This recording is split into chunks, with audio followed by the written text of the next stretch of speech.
On today's episode of Altered Life, we're talking about mentorship and career growth. Join us as your host, Michael Castanon, interviews Jocelyn Morton and her mentor, Chris Medellin. Jocelyn is the Director of Strategic Sales at Loan Depot. Driven by her commitment to excellence, Jocelyn plays a pivotal role in supporting loan officers within her region. Chris is a Regional Vice President at Loan Depot and the host of the Breakthrough Podcast. Today, he leads and mentors multiple teams throughout the Southwest United States, including Hawaii. On track to study for her doctorate and facing the financial reality of her student loans, Jocelyn got exposed to the mortgage industry and found what she was looking for. She made a career pivot and jumped right in. While learning to navigate the fast-paced and quickly changing environment, Jocelyn found a mentor in Chris, who became a stable ship in a turbulent sea. I always thought that I knew what I wanted. Right when I went in the mortgage industry, suddenly I was like sitting there like, okay, I actually don't really know what I want all of a sudden, like, because I want this, but that's not what I planned to do. And I think a lot of that had to do with the fact that the mentorship I received here, I was not going to get where I was gonna go. Have hope, even have belief where maybe no belief existed, right? He believes in you in ways that you maybe didn't believe in yourself. As a mentor, Chris helps Jocelyn boil problems down to what's really going on beneath the surface. This helps Jocelyn solve problems proactively and renew a sense of energy about a situation that previously she just wanted to get out of. This kind of feedback has been critical to her career growth in the mortgage industry. If you can harness and be the vehicle for human connection, then it can solve so many of the problems that you're having. If your sales are low, bring people together. In today's career environment, how can we get exposed to different industries where we might find our calling? And for those looking to grow, what makes a successful mentor relationship? Find out all this and more on today's episode of Altered Life. It can only go so far before that human connection has to come in. Because I think without that, I don't think the industry would make it without this. We're in a battle every day. We have to make sure that we retain people that we have with us and that they feel the love. And we have to be able to attract new people into this team. All right, well, welcome, Chris Medellin and Jocelyn Morton. Thank you for joining us on the Altered Life podcast. It's wonderful to have you come and share your story, share your passion, share your hearts, share your professions too, right? But we aren't what we do, right? There's something more to us besides just what we do, and something really great inside of each of you. And I can't wait to hear the story. And so, Jocelyn, why don't we start with you? Just give your kind of intro, let the audience know who you are and make an introduction of yourself. Sure. Yeah. Well, as you know, my name is Jocelyn. I have been working with Chris probably the last almost 9 years. And currently I help kind of run strategy for him. So kind of for our region in the mortgage industry. So I basically wear a lot of hats. Every day it changes. So I don't necessarily have a title I'm tied to. It's whatever anybody needs in that moment. And then I would wear that hat. So, so anyway, but it's been interesting for sure, because prior to meeting Chris, I was not in the mortgage industry. In fact, I was actually on my way. I was looking at getting a doctorate in psych. And so, and then when he came along and, I got a job offer. And so, and I found that this industry was actually very interesting and exciting. And so I put that on hold and I haven't looked back since. So About a decade, coming up on a decade. Yeah. And you're working on your doctorate in psych. Is that correct? I was, and then I put that on hold actually, because the industries, can be very busy. Sure. And then I never looked back after that. I was like, yeah, because I was only looking at the doctorate I wanted to be teach it at the collegiate level. And after that, I was like, wow, this is kind of exciting, and you can learn a ton in this. And instead of spending, tens of thousands of dollars on a degree, I was pretty well set up here. So I'm glad you're in the industry. We need more people like you. So Well, thank you for the intro. Yeah. And Chris, what is going on, buddy? What's happening with you, man? Tell the world about who you are. Well, it's an interesting moment in time, right? In the mortgage industry, we are in probably one of the highest rate environments we've been in a very long time. In my career, I've been in mortgage since 2001, and this is one of the highest rate environments we've seen. We have limited inventory, which adds a whole another factor to the problem in our industry. And so, it's been a very much a how do you build your brand mentality in order to help the people that are in the mortgage industry build their brands and see the value in it so that they can get as much market share as possible. And so I've really created a career out of helping loan officers build their business and really lean into how I can inspire them to get their name out in the marketplace. And then, in that process, my job is really to attract people to come to our company. But then there's a day-to-day, right? There's you were in this industry, so it's a manufacturing process in the mortgage industry. There's a lot of hands that touch loans. So when you have a lot of hands touching loans, things go wrong. And so problem solving is a big portion of our of what we do. And then you have the behavioral stuff. 90% of what we deal with is not necessarily the issue at hand. It's how people feel about the issue at hand. And so you become a counselor, you become a confidant, you become a mentor. And so my role is I manage several states. I have Arizona, Utah, Nevada, and Hawaii. And I have loan officers and leaders in those markets. And my job is to create more market share in that space. And so it's been a really fun ride for me. I love the organization I'm with. I love the people I work with. And it's been just a really fun opportunity to be able to help people. It's beautiful, man. I've been watching you for quite some time. I'm pretty sure I tried to recruit you when I was in the industry as well. And I'm really excited about what I see you doing. And I'll tell you why. There's a reason why I brought you here, because I love what you're doing. And I really see your brand as really connecting with people. I know you, are doing things on the internet, social media, getting content out. But isn't it just really about another way to connect one person to another at the end of the day, getting the message out? And I see you really being good at connecting with people. And there's power in that, So this whole podcast is about, the power of human connection and what can come from that human connection. So I want each of you to kind of take me back a little bit. You don't have to go into like a whole long biography or autobiography of your life. But how did you get to this place? Like, you guys have your independent lives that are now connected. Jocelyn, you're helping with strategy, right? And it's all around deep thinking and coming up with ways of being successful and dealing with adversity and grabbing market share, building market share, and building people up. But let's start with you. Like, how did you get to this place? How did you come to, where did you start, and how did you get to where you are today? Tell me about that, a little bit about your journey here.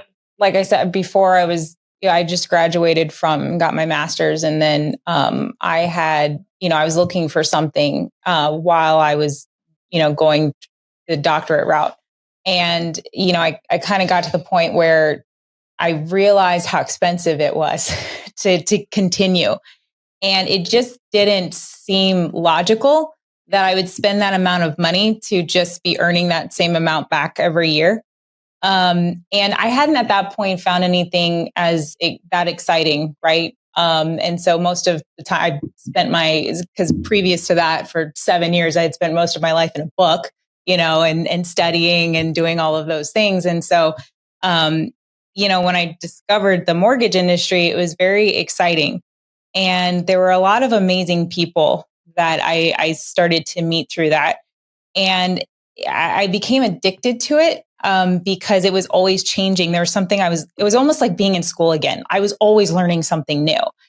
But part of it too that was different was there was also experience that I was learning with that. And it helped having Chris around with me, because there's a lot of it that I didn't know how to navigate. And that's where I think our relationship really started I don't want to say blossom, I guess would be the best word, because I leaned on him very heavily because it's a stressful environment. And I was like, how do I even handle this with this person? Right. Because, because at that point, it's not just that, it's feeling. And so anyway, that's kind of where we are today. So you like you like the challenge. I hear in the story, you like learning, you like the diversity, you like, solving the problems. Things are constantly changing. That worked for you the way you're wired, right? And then you met the abuse. It's the abuse of the mortgage industry. She likes the abuse of it. Self-mutilation, self-harm, right? Yeah. You're not alone. So then you get connected with this other wonderful human being that's sitting next to you, and you find a mentor, you find someone who takes an interest in you, I'm sure, right? And says he sees something in you, right? So you guys. Yeah, it's very encouraging, especially in an industry that's so difficult to navigate, at first. And then, and there's patience with that too, right? And so you find the right mentor who's also patient and not angry, every time you make a mistake. It really helps, Excellent. And Chris, how did you get to this place, man? I know your bio says you're born in San Antonio, Texas, and coming from that area of the country, and now you're in Phoenix, Arizona. So tell me about that journey. Like, how did it start, and how'd you get to where you are today? Well, so I got to tell you, it started with. Well, first off, I didn't go to school like most people did. I mean, I graduated high school, and then I immediately started working in telemarketing. So that really gave me an opportunity to talk to people and get to use my voice to maneuver through conversations fast with people. And so I did that on steroids, right? You're in a call center. You're talking to so many people, and I would know where the conversation was going really early on in the conversation. I knew if I got a sale, I knew from the moment of hello whether I would get a sale. And I was like 16 at the time. And so I worked for that company for a long time. It was a cable company. And then eventually I went door to door, which, gave me an opportunity to do this face to face. And by that point, I was making relatively good money for my age, that I just decided not to go to college and just, maneuver my way through jobs, and eventually landed, through that route in mortgage, because I remember somebody saying that somebody was making I don't know, it seemed astronomical at the time, but I don't know, maybe 30,000 in a month. And I was like, there's absolutely no way that somebody makes that much money in a month doing anything in banking. Yeah. And I was like, there's just no way. And I kind of brushed it off, but it stuck. And then the moment I had an opportunity to get in a mortgage, I jumped into it, and, it was life changing for somebody who didn't graduate college, for somebody who barely graduated high school. For me, what I really had confidence about was that 90% of what we do is psychological. And so if you're a relatively good people person and you can connect with people, and I've always been, somewhat good at math, then, you can really be successful in this type of industry. But I look around at, when I every now and again, I'll take a step back and I'll look at my life and say, and then look at the people that I grew up with in my life.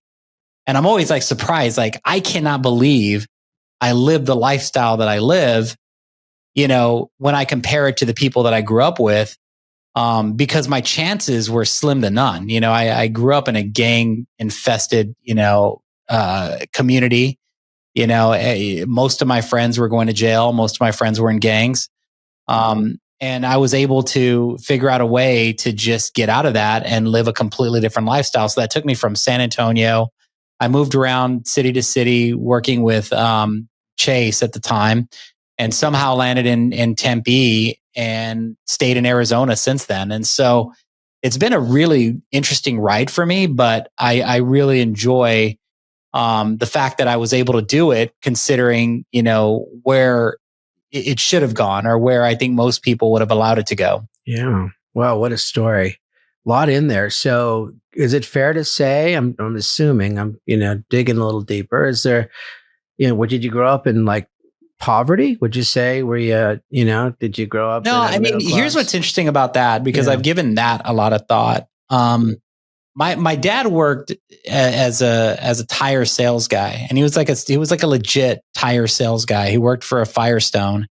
And the reason I say legit, because I remember he always had Rolodexes of his clients and knew when their tires were coming up. And you think about that strategy for a second. This is a guy who, I don't know any other tire sales guys that keep a Rolodex of whose tires are coming up, and knowing that, this guy had a CRM back when, nobody had a CRM, right? It was a Rolodex. And Rolodex CRM. So my dad had strategy in a way that I didn't really understand it. And so, so we weren't poor, but I do remember when I was working 4 hours a day in a telemarketing selling cable. I remember asking him, "What do you make an hour, Dad?" And he told me what he made an hour. And I did the math on my paycheck, and I made more in those 4 hours in what he was making in an hour. And I remember thinking at the time, like, man, this guy just works his ass off for nothing. My mom worked in a printing factory. And so while we weren't poverty, I mean, we were definitely paycheck to paycheck. Like if a car broke down, it would have, if an air conditioner went down, if something happened, it would set us, for months and months, it would set us in debt. There were times we were on food stamps. There were times where, I think my dad got laid off in the recession in the 80s. And I remember that having a deep impact of us, but I never felt poor, or I never felt like we're in poverty, because in my neighborhood, we always had more than everyone else. So I always felt like no matter how bad it got, we were still in a good place. Yeah, I sense that ingrained a sense of gratitude in you, though. I sense it like as you're telling this story, where you are today and where you came from, even though it wasn't like abject poverty, just the reality of what the industry that you're in has been able to produce and allow you to do. Is I sense gratitude in you. Is that fair to say? Man, I don't know. That's not a word that I throw around a lot. In fact, if I had to coach myself, I'd say, I don't have enough of that sometimes. I think it to me, it's like almost like I think when I look at it and I analyze it, I do it from afar, because like I have a detachment sometimes from certain things. Like I look at my house and I'm very detached from it, because I'm like, I still can't believe I live in this house.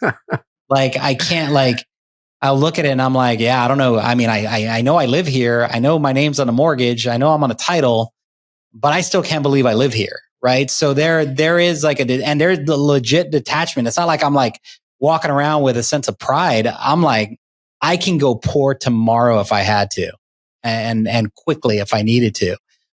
So I don't know what that is. And I haven't necessarily analyzed it, but I do, my thought is not looking backwards. It's like, how do I make sure that I don't lose it? That's my constant fear, is, looking over my shoulder that I'm going to lose what I have, because I feel like it can go away at any time in the industry we're in. That's cool. That's cool. That you're keeping it real and really sharing with us like how your mindset is. And I sense that you stay hungry. Jocelyn, you Chris, you work in the trenches with him side by side. Would you say like stays hungry? He keeps that hungry mindset. Yeah. Yeah. Yeah. I mean, otherwise I probably wouldn't work for him. He's constant. Yeah. He's so hard to keep up with. Half the time I'm like, okay, we're going to keep going. We're just, okay, let's do it. Yeah. So it brings a different energy for sure. So. Makes it fun to work with a leader and a mentor like that. So talk to me about the the human connection, the relationship, Jocelyn, that you've developed with Chris, and how has his his willingness and his commitment to pour into you and support you, how has it like altered your life? How has it transformed your life? How has it impacted your life? That's a really good question. Actually, no one has ever, in the time that I have been with him, have ever asked me that question. Let's go so that's there. really good. Let's go there. It's a really good question. So, it's kind of hard actually to talk about it. Now that I'm thinking about it, like I want to get emotional. Yeah. Because it's real. been like what I feel like for so long, right? Like, so there's days when we'll fight like cats and dogs, right? And I'm just like, I am absolutely quitting. This is ridiculous. But then I think about like what it would be if he was not there, like constantly, you know what I mean? And I'm just like, okay, I'm not quitting. This is ridiculous. But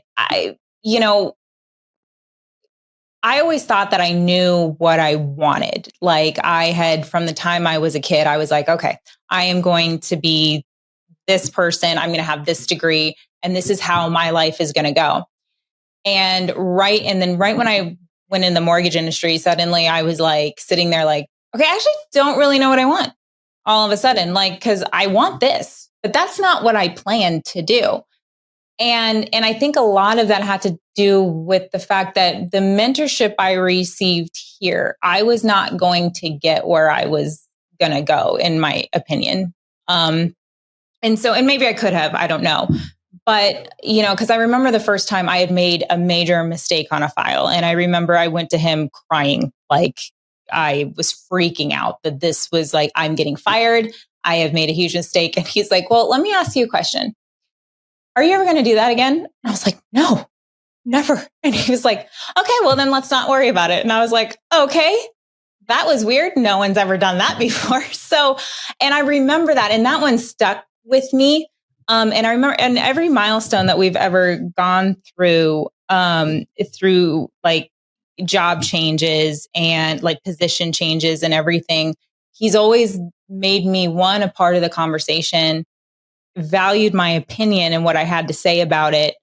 And even like there are times when I have been, I've been emotional about something, angry about something, you name it, I've been it. And his demeanor never changed. And that says a lot about someone, because when they're getting hit all day with so many things and they're still stable enough for even the person next to them, because sometimes I kind of feel like there's days, I'm sure for him, it's like he can see everybody around him, but not the person next to him, because I'm handling all that stuff, right? And that's my job. My job is not to be out in front of him to be served. My job is to stand next to him or behind and be like, okay, what do you need? What are we going to do? How are we going to make this better? And so, but for him to take the time to do that. And I've noticed him do that with so many loan officers and people, where he treats them so much better than I think what they're used to. And because they've also said this too, they're like, wow, my manager would never do this, or my manager would never talk to me like this and stuff. And it's just, and I do think a big part of that is the way he's able to connect with people and actually mean it. He's not doing it to manipulate to get something that he wants. He's genuinely doing it because he cares. And I think that's very hard to find.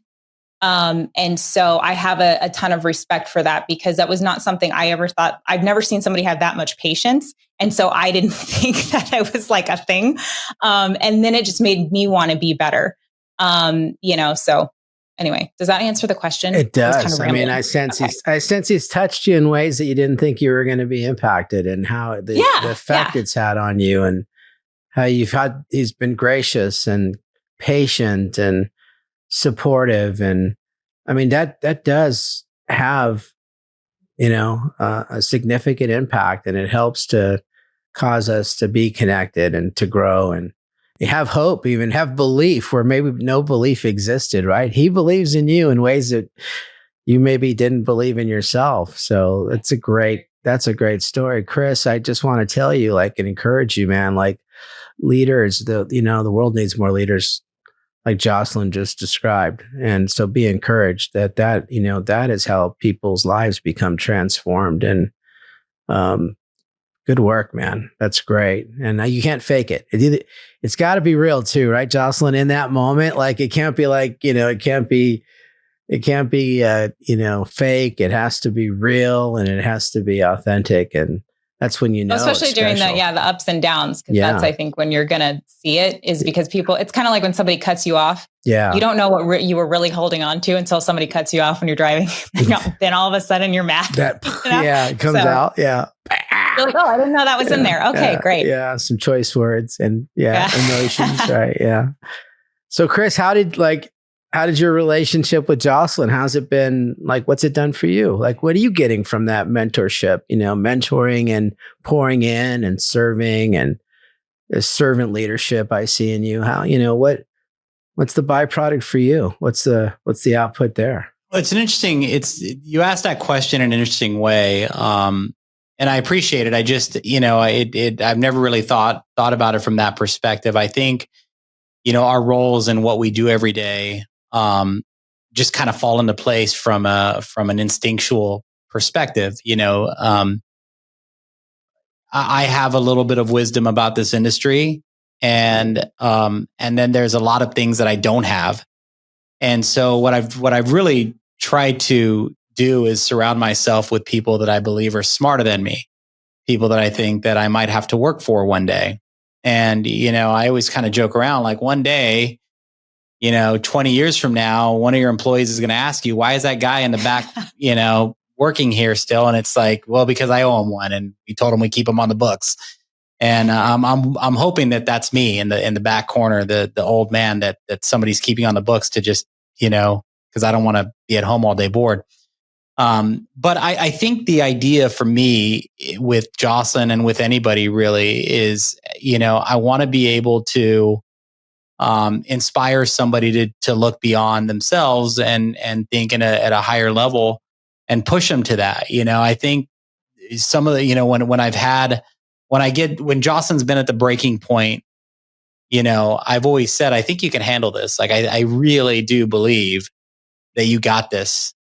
And I almost don't react the way that she wants me to, but then she always handles it and she always gets the job done one way or another. And, so I do believe that mentorships, really are meant for that. It's like, I want what I'm doing is I'm really trying to offer some guidance and some perspective in a way that I never got, like I felt coming up, I never had a mentor in my life that was like taking me under their wing and saying, hey, I've been through what you've been through and this is what you can expect. And this is how you should be reacting to it. Or this is, when you react this way, this is how you're going to feel. Like any of that. I just never had that. And it's always been, something that I look at as a gap in my upbringing that I was like, it would be really cool to be able to give back, in that way. And with Jocelyn, she's extremely intelligent. She's very much someone that pushes back. And, we were actually having a conversation earlier today and I made the comment to her that, a lot of the growth that I've had in the last year, which has been, one of the most defining years in my career, was, like things that she might have said in passing about, something or something critical that I had done or didn't do. And then I would take that home and really think about it and then make changes because of that feedback. And so I don't think this is a one-sided mentorship. I think that it's very much, two people working together and both learning from each other. I just happen to have a little bit of life wisdom and industry wisdom that I can share on where we're going. And then the rest of it's, really partnership. Yeah, well, it's showing through on this podcast, just talking to you guys, looking at you guys from my vantage point.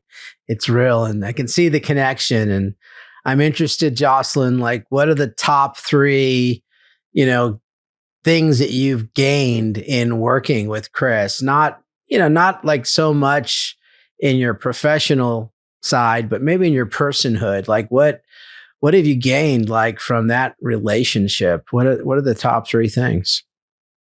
So the number one that I always walk away with was how I handle situations with people on a day-to-day has completely changed.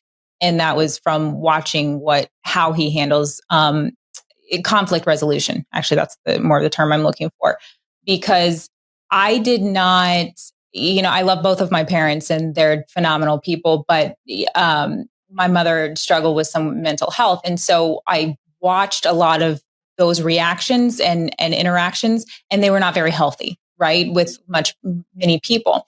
And so as I got older, I found I was doing that more, but I didn't know where to fix that. And so through working with Chris, I started to learn how he was having these conversations with people. And I was like, oh, that was a good way you phrased that. That was really good. And he was able to pull out of people, make them feel confident in the conversation. Then they would want to then they would be vulnerable and talk about the issue. And then they could come to a conclusion and a solution. And I was like, wow, this is like a powerful thing. Because I used to always joke that I would go into a meeting with Chris and I would like, I think I said yes to that. And I don't even know how he got me there. I came in saying, no, I'm not going to do this. I absolutely refuse. And then somehow I walked out going, yeah, that sounds great. And then I'm offering to do more. I was like, I don't know how he did that, but that was crazy. And so anyway, so that's certainly, I think, the main thing that I've probably learned. Conflict resolution, like how to show up in a different way in the midst of that. Yeah. I sense like you walk out of those rooms when you're thinking, no, this is not going to happen, Chris. And you leave, but you didn't get ninja'd. You didn't get Jedi, mind tricked. He let you have a voice and you got to the place where you felt heard and then you came to an agreement. I don't believe that he, cast a spell on you in that process, huh? No, he found what was really bothering me. And that's what he does with a lot of people, especially like the loan officers, the branch managers, the leaders. He finds out what's really going on because he looks past their surface level stuff, right? That everybody has when they're carrying in the baggage they're walking in with. And Chris has this gift where he looks past that. And then he's like, okay, here's what the bottom line, here's what's really going on. And here's how we can help you. Because one time I remember he told me, he's like, an LO is never like pissed off. Usually they're not just pissed off. They're not assholes just because they're assholes. Usually it's because there's something wrong. Their process is broken. Something has happened where now they're an asshole. We fix the process, then they're not going to be a jerk. And I was like, okay, that's actually a really good point.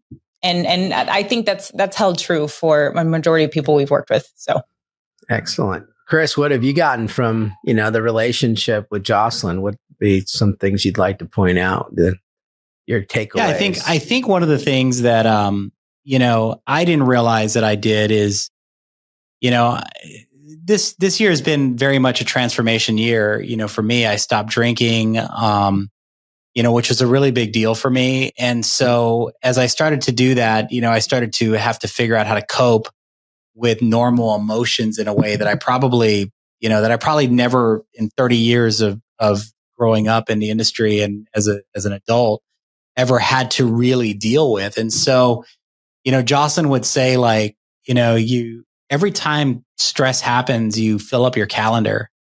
And I'm like, that's really weird. That's a really weird, thing to say. And at first my reaction was, you literally have no idea what you're talking about.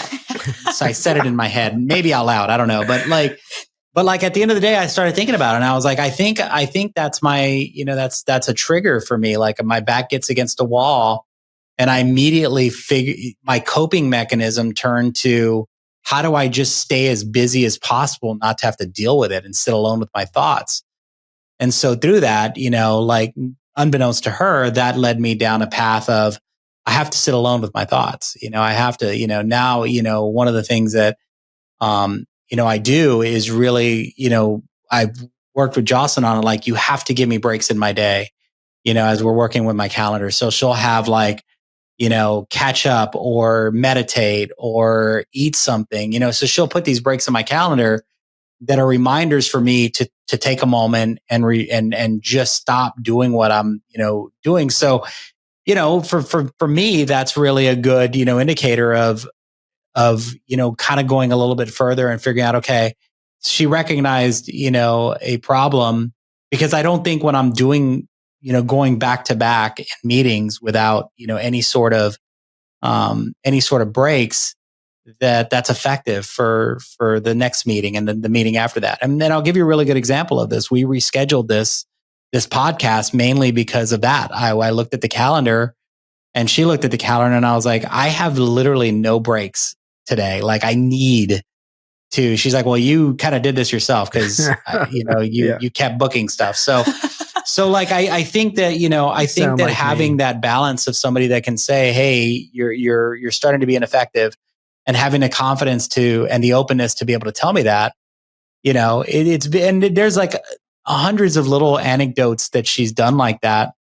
A lot of times she's the voice of, the people that work here. And so if I start to be, if I'm not engaging, she'll recognize it and say like, you're not connecting the way that you should. You need to get out there.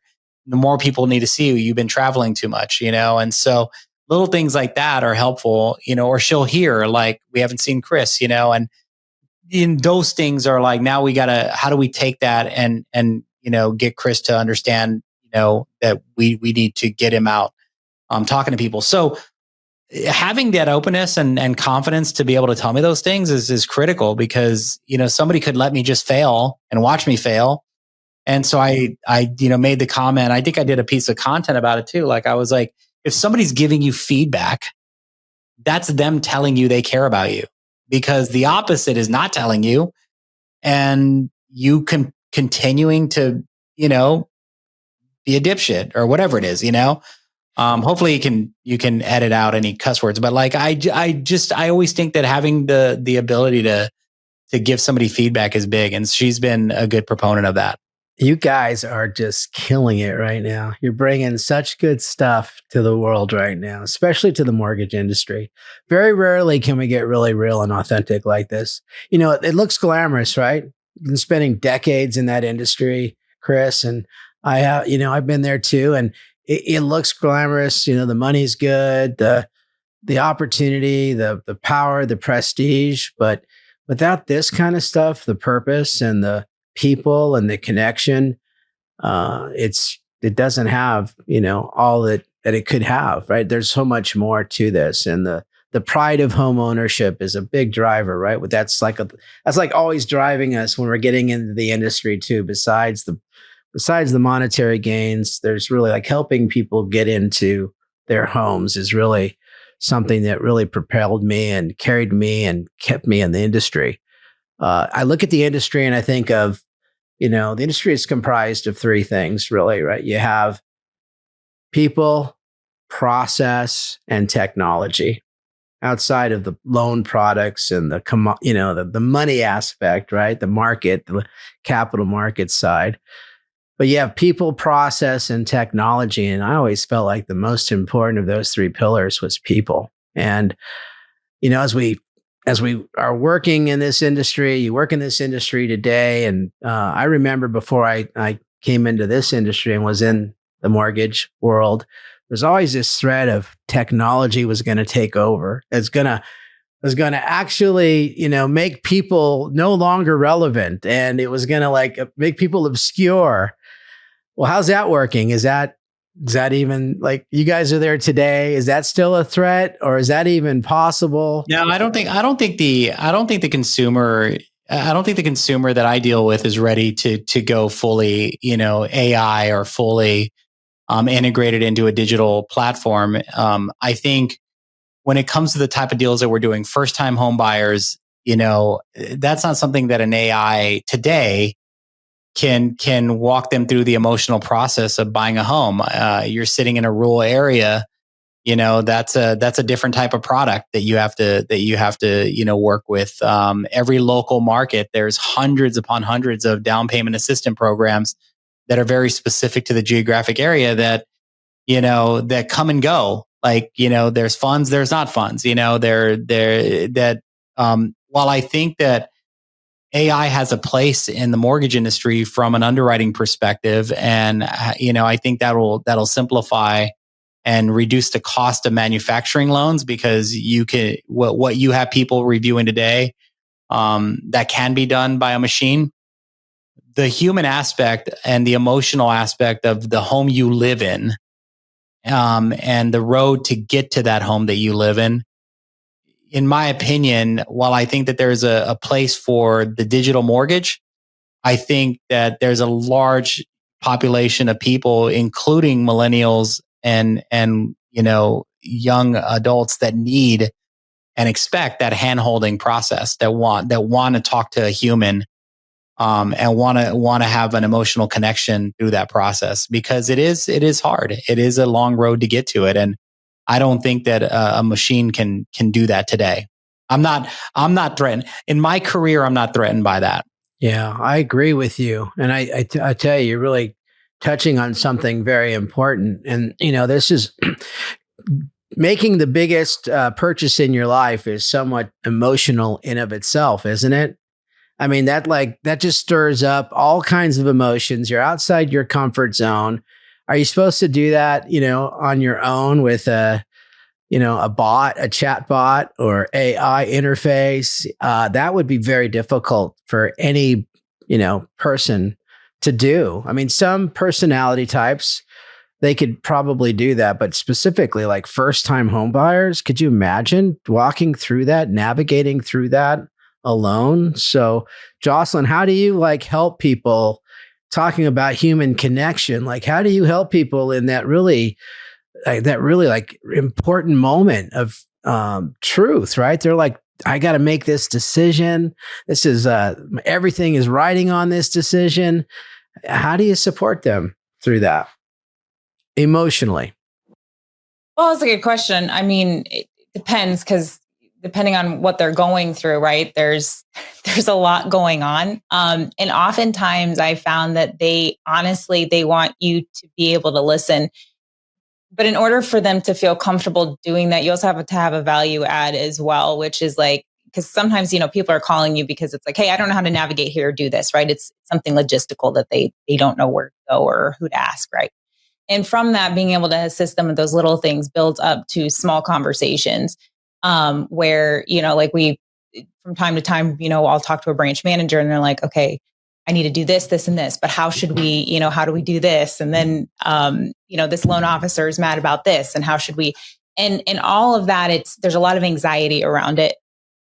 And I found that with anxiety, if you take your time and you slow down and you break it down, you're like, okay, first let's talk about why this is bothering you. It's not logical, but it's okay. We're going to get to the logic later. But the first thing we're going to talk about is why you're sad, and just let it out. And then after that, then we get to, okay, that you're being illogical. So let's set that aside. And then here's how we're going to get through it. And then we're going to solution it. And I think by doing that, it's like, one, people, again, they want to be heard, which is something that he's taught me, but people want to be heard. And then they want their feelings validated, which is fine. But then they also need to be helped through the logical piece that even they know, because a lot of times, especially when you're dealing with leaders in the marketplace, they already know what they should do, or they wouldn't have probably gotten there. The difference is, how are they going to get there and move past the emotion? And I found that that's something I've also learned a lot over the last couple of years, because this market in general has been very difficult. And I didn't even understand it, because when we went into that recession or the market crashed, I had just graduated high school. So I didn't even care. I was like, doesn't make a difference to me at all. Just going to go off to college. And so seeing it now, I'm like, and of course I went into it blind. Like Chris kept trying to tell me, no, you don't understand. We go to war here. This is a big deal. And I'm like, nah, it's fine. And so then until I'm dealing with all of it and you're in the midst of it, and then you're like, oh, this is okay. Now I'm crying. Everybody's crying. This is horrible. And then mentally you're just like, it's just a constant thing, And so anyway, so I've learned a lot over the last couple of years alone, just with that and the human connection and how important that is to get through times like this. So this current market, I want to come back to this topic of the current market, the crisis almost, right? So is this like we're almost 2 years into this cycle, Chris? How far are we? Yeah, I mean, I think it started, it definitely started right around now. I mean, even earlier than now, 2 years ago. I think we're 2.5 years into it. When Stein started happening, I don't think we really realized it until first quarter of 2022. I think that's when really started to impact. But it started earlier than I think most people realize. In fact, I think a lot of companies have shut down because they weren't watching it close enough and couldn't maneuver their expenses fast enough. And they, literally companies were missing payroll and had to shut down because they could not. It wasn't even a bad loan situation. It was I did not manage my expenses fast enough. And so the companies that did are thriving and moving through it. But I think a lot of companies were hurting because of that. So do you remember the implodometer days? I think you were around those days. Yeah, I do. Okay. Yeah. I mean, I was sitting in, I worked in Costa Mesa, and I was I worked at Ditech. And so we were right in the middle of, the area where all the companies, were that were closing down. And I remember, watching through our like 20-story window, like people going to their cars with boxes and thinking, man, that sucks for them, not realizing that we were next. It was just a domino effect of seeing that happen. But yeah, I remember it. I remember checking it all the time. So what's the difference emotionally in society today? The implodometer days, the implodometer mindset to the current crisis mindset with the people aspect of things. Like what's the difference? It seems to me there's a difference because I've got lots of friends that are still, they're still going through it. But there seems to be a difference. What is it about the people aspect and the emotional aspect from that day to present day? Well, I think we're in a different political landscape. There was a couple of guys who they started a marketing firm. They were a marketing team at a company. I can't even remember the name of the mortgage company, but then they went off like right when the market started turning to go build their own. Mm-hmm. And they tried to build an implodometer. Yeah. And just got bashed for it, for that type of, rhetoric in the marketplace, right? Like, why would you cheer on your friends that are impacting? Because here's the truth of it. Our industry has a black eye from that. And so we have a black eye from what happened in 2008. So much so that there's a lot of people that get really tensed up when they're at a dinner party and they're asked what they do. I know I do. I've thought of, I've really had to replay telling people what I do with utter confidence to not feel a little bit of shame of being in the mortgage industry. I don't know why, but I think it has a lot to do with 2008. You're not alone. You're not alone in that. Yeah. And I know I'm not, but it is a thing, right? So when you think about cheering on your partners that didn't make it, what happens is that the outside world looks at our industry like, yes, there it is again. There they go again, not managing the way that they do business properly. And so I do think the landscape has changed from that perspective, but I think we're more conscientious of it today. And I think that I think knowledge is power. So I think it's important to know what's happening in industry. So that you can help loan officers that are left without a job, that are good people that deserve to have a job.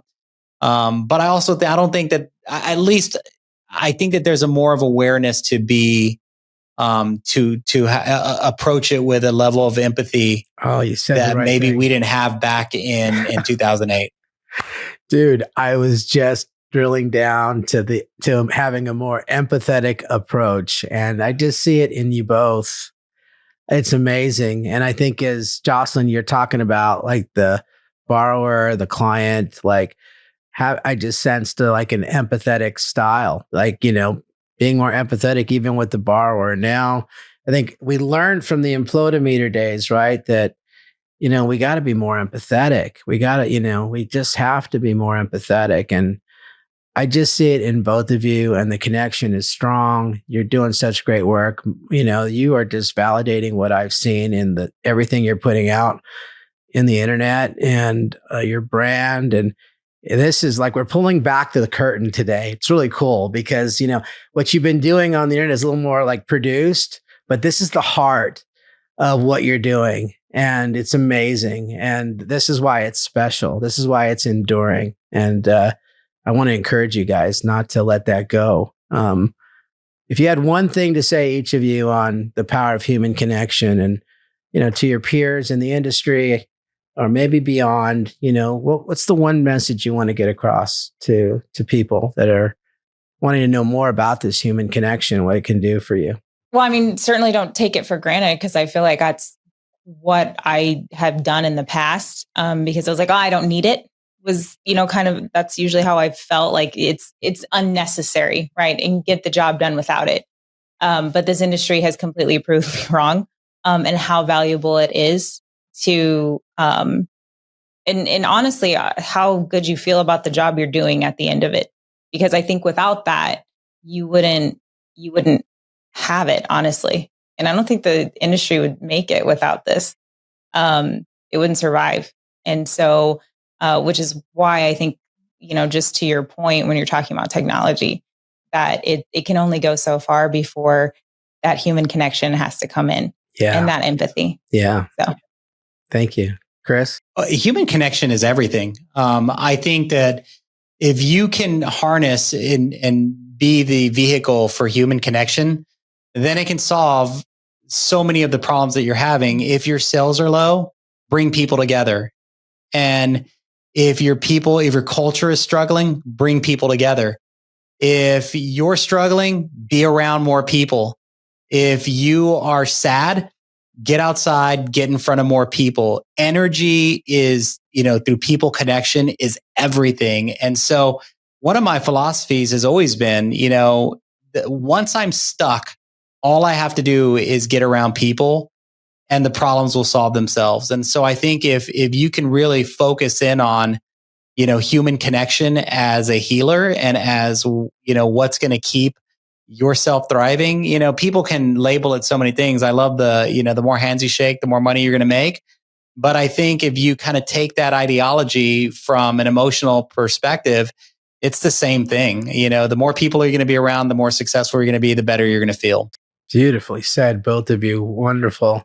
So a question, like before we started this process of the conversation and connecting, like, how do you feel? Like, what's the one thing you're taking away from this connection that we've made today? What's the one thing that you would say just in remodeling like human connection today? What's the one thing that you're taking away from this conversation?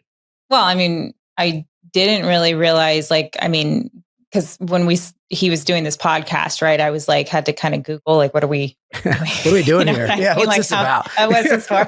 And I didn't realize that. And so it's really, to be honest, I didn't realize that there were others that thought this way, about it. Yep. And that's good to know, because it's kind of, sometimes when you're doing it, you're like, am I doing this right? Is this like a thing? Could we be doing it better? How do we, because you're constantly trying to figure out, especially like we've talked about in a market like this, if you're doing it the right way, right? Sometimes. And it's just nice to know there's other people all out there who also rely on the human connection like we do to continue in the industry. So, yeah. Chris? I think the biggest thing for me through this is that, we're in a battle every day. I joke around with Jocelyn, it's war, right? We have to make sure that we retain the people that we have with us and that they feel the love. And we have to be able to attract new people into this team, right? And so, but I will tell you though, what I got out of this is really like kind of, looking at the relationship that I have with Jocelyn is, how to cultivate it more, hearing her perspective, not really ever asking her like, how do you feel about our mentorship or relationship? Like I just never did that. Right. So hearing her side of it it's very touching in a way. And never really stopped and thought about the impact that you could have on somebody's life. But we've been working together for, 10 years now. And it's really cool to see, her develop and really take a moment to step back. So you really pushed me to do that. I think you pushed her to do that. So I thought that was really cool. And so thank you for that. I mean, that was a really cool, it was like wait, they want us to bring somebody I'm mentoring on. This is really odd, but I thought that was really cool. And I'm glad you did this. And I'm glad you gave us an opportunity, because I normally will say this in the beginning, but I really do appreciate the fact that you remember who I am, because I feel like I remember. I'll tell you a quick story in a second about our first meeting, but it's cool that you remember it. It's cool that you've continued to watch, my growth in the industry. But for us to be here, where I'm humbled that you asked me, because I was like, I don't understand, why they would ask me, but I want to do it. If he's down to do it, I want to do it. So I'm very flattered that you asked. It's impressive what you're doing. I would just sense your heart. It's really cool to see. And I want it to come out. I want to get your message out more. I see human connection in you, and I want to give you a megaphone. That's what I'm hoping to do. And this thing of human connection. Brother. Yeah, this thing of human connection is super powerful. It's changed my life, and it's impacted me in a really meaningful way. So we met, and I remember I needed a job so bad. And so I tell the story, as I do talks, if I'm on stage, I tell the story about how I got fired. And I tell the story how I got fired because I was on top of the world and I got fired and no one cared. No one really, came after to hire me. So I had to call and try to find a job. And you were one of those people that I met with through that process, and you didn't hire me, which is probably the best thing that ever happened to me, Michael. So it's I don't take it. I don't mean that in a bad way by any means. Things happen for a reason, and I think that the fact that you kept up and you kept watching what I was doing, because even though you didn't hire me, when we got up from our discussion, you put your hand on me and you said, "Hey, I really enjoyed this." And it was a weird thing to do, because we're in an industry where people don't necessarily touch each other. And we're in an industry where, you really stopped me. You made it a point to say, "You're not listening to me. I really need you to know this. And you were honest with me. You said, "I just don't think this is the right fit for you." But I never walked away from that meeting upset or like, man, I didn't get it. I was like, that was a weird, this guy really, he stopped me, put his hand on me and was like, "Hey, listen, I really appreciated this." So that one moment stuck with me. I don't know if you remember, but I appreciated that. And I wanted to make sure I told you that today. That's why you're who you are. And that's why you're here today with me. So you're going to make me cry. I appreciate that. Hey, before we go, I wanted to also give you an opportunity. If people are looking for you on the internet, they want to find out about what you do, where can they find you guys? What would you like to give information as to where they can find you? The Chris Medellin on Instagram, please. And then Chris Medellin Official is my website. Anything that I can do for you, hit me up. Please follow me, because I'm doing a podcast called The Breakthrough with Chris Medellin. And I love to, it's right along the lines of what you're doing as well. So yeah, man, thanks for giving me the ability to tell your audience that. Yeah. Jocelyn, do you have anything you want to put out there? You can follow me on Instagram. It's not as exciting as it is at all. I just post random things from time to time. So it's just Jocelyn312. But that's pretty much it. So thank you guys for joining. We appreciate you. You're wonderful. And thank you for being here. Wow, what an episode. This was a powerful story about mentorship and career growth. I think something that really stood out from today's conversation was something that Chris said. We're in a battle every day. It's war, right? We have to make sure that we retain people that we have with us and that they feel the love. And we have to be able to attract new people into this team. Please subscribe and leave a comment below. And until the next time, go and live an altered life.